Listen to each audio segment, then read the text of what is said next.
Well, the ANZ Bank can now join the ranks of corporate activists following the announcement of their climate change policy. The ANZ plans to move away from financing thermal coal and towards supporting the transition to a net zero emissions economy by 2050. Now the ANZ Chief Executive Officer Shane Elliott has tried to allay fears by saying this is about helping our major agribusiness customers run more energy and capital efficient operations. It's not about family farms. The measures announced today focus on supporting large institutional customers across all sectors in their transition to a low carbon business. But this announcement was not well met by many Nationals MPs who decried the move as corporate wokeness. I caught up with Nationals MP and Minister for Agriculture David Littleproud a little earlier tonight. David Littleproud, thank you so much for joining us tonight on Sky News Across Australia. Now, you're saying that this decision by the ANZ Bank is not a good one and banks are not our moral compass. Yeah, look, this is a disgraceful decision and it follows some of the other banks as well, but there's no need to follow. You can have your own mind, but the reality is Australian banks shouldn't think that they should become Australia's moral compass, or arbiter for that matter. They have a privileged position in our economy and our society to provide capital, and that should be done on the premise of who can repay it. And that is the job that they are tasked with. That is the job that they should stick with. Just because some well-heeled CEOs and board members have philosophical views and are scared about a minority that makes a lot of noise about them, fall weak at the knees and then try and make decisions that have significant economic impacts. That is a frightening thing that we are seeing from our financial institutions.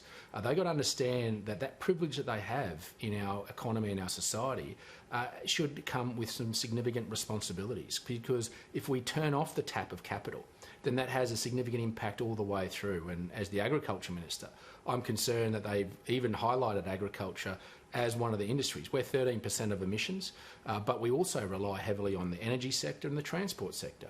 So ultimately someone's got to pay for this. And the government's got a pathway to do that around technology rather than taxes.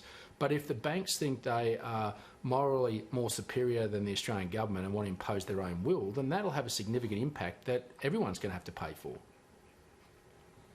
Now, Minister, you were assured this morning by the banks that this will not impact family farms.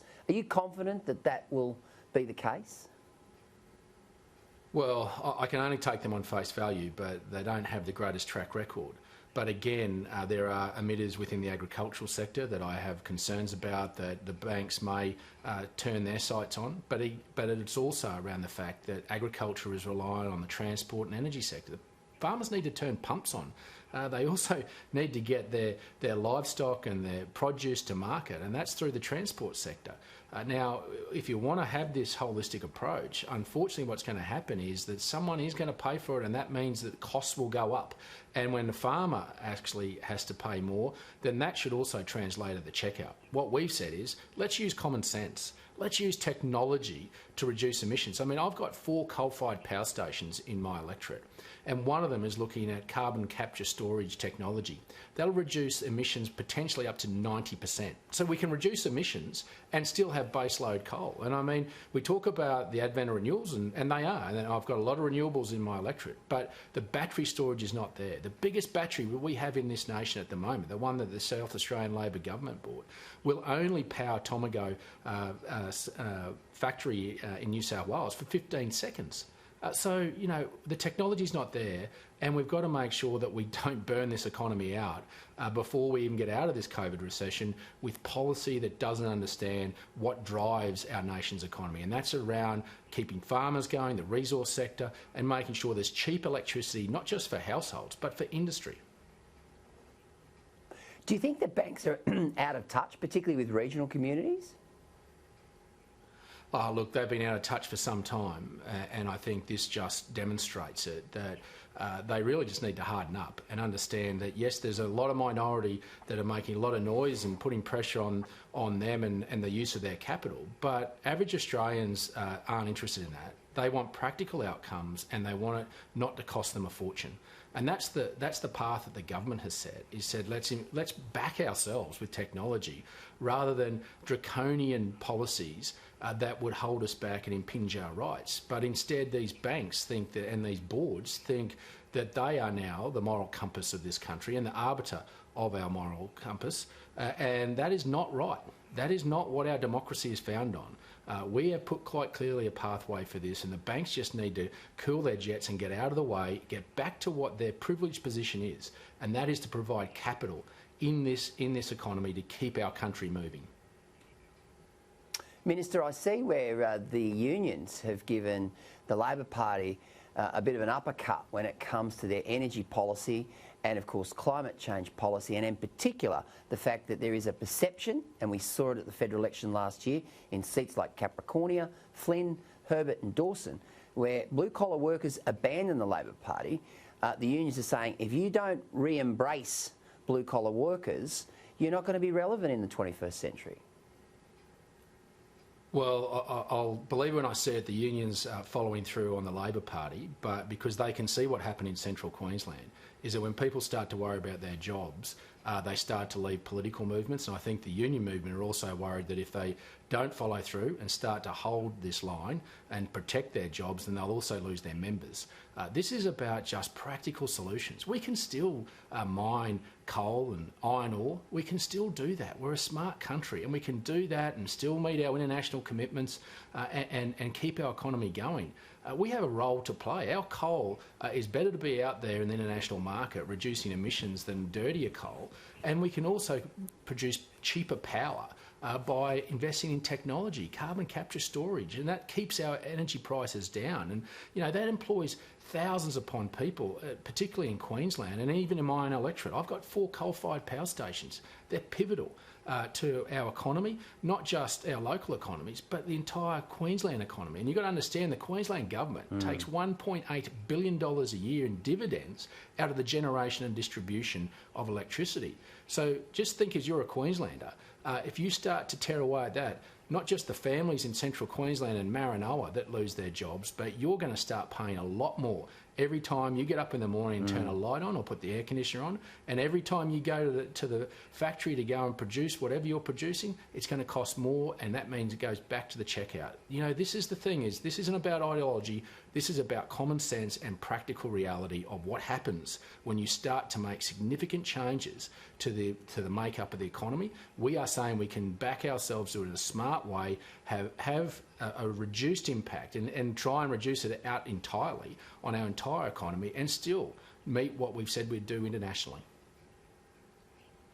Minister, you mentioned Queensland, and of course on Saturday night we have the Queensland state election. You will be part of the Sky News panel.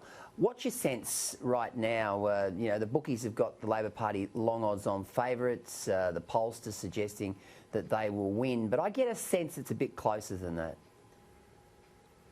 Yeah, I'm getting a sense of that. I think it's in 2 states up at home at the moment. I think in southeast Queensland they have a totally different view to what the regions do, because the regions have been the ones that have been ignored by this government. And I just say to those people in metropolitan Queensland, just to understand that regional Queensland is just as important. We want a government that's going to look after us as well. And you know what? When I looked at the debate yesterday, the only argument that the Premier could brought up was, well, she kept the state safe. Well, that's business as usual. That's what every Premier's been able to do, bar one. That is business as usual. There is nothing big about that. This is about our plan to get out of it. Someone has to pay for this. And unfortunately, before we even went into this COVID mess, Queensland had the highest unemployment rate and one of the worst economies in the country, despite all our resources. This mob hasn't been able to manage it, and I just think what I'm fearful of is that we will see a coalition between the Greens and Labor Party if people do not make a definitive choice to go with the LNP. And that, I can tell you, in 4 years' time, because this mob gets 4 years, a Green-Labor coalition is where we are heading unless people make a definitive decision between the LNP and Labor, and they stick with us, because if they don't, I can tell you our our whole economy will fall apart. There'll be no agriculture, there'll be no sugar in North Queensland. Vegetation management laws will mean that the next drought we have, there'll be no mulga lands that'll be able to keep our livestock alive. They just don't understand. I just say to city people, we are not asking for anything special, we're just asking for representation. So when you do cast your ballot, just understand you would need to vote for a government, not just for yourself, but for regional Queensland as well, because we're the forgotten Queenslanders. And it's just time that we got a government that understood us and let us get on with the job of helping the economy grow. Minister, thanks for joining us. A Greens-Labor alliance government here in Queensland would be absolutely disastrous. I couldn't even begin to think how bad that would be. Thanks for joining us tonight, David. Thanks for having me, mate.